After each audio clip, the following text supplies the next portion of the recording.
Thank you for this time, Maestro. You're so welcome. That's a great question. And live performances are super fun. I love it.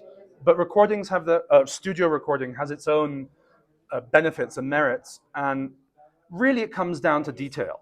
Okay. And I must say that I love detail.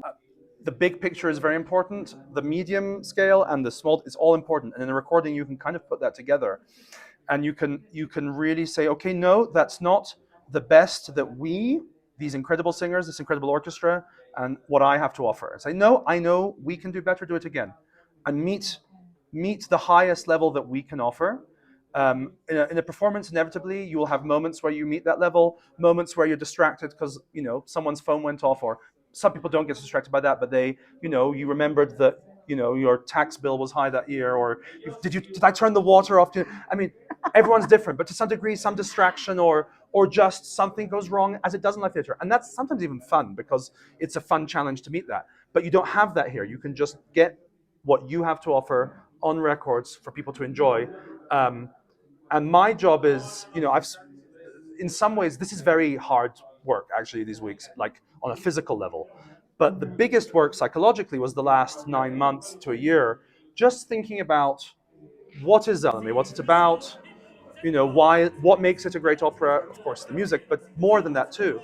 Um, uh, what are we trying to say here? Listening to a lot of other performances of those singers that I'm working with to see, okay, what tempo, what approach will be the most beneficial to them.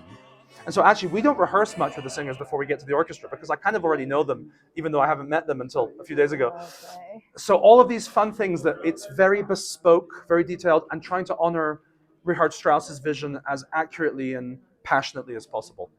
When you know the singers you are going to have the chance to work with, do you try to listen to them to see Yeah. what they can do? Yes, absolutely. And I was quite heavily involved with the selection, but I wasn't unilaterally deciding. And so all the singers are kind of my taste, I must say. And I'm going to say I have good taste because they're really good singers, at least on that front.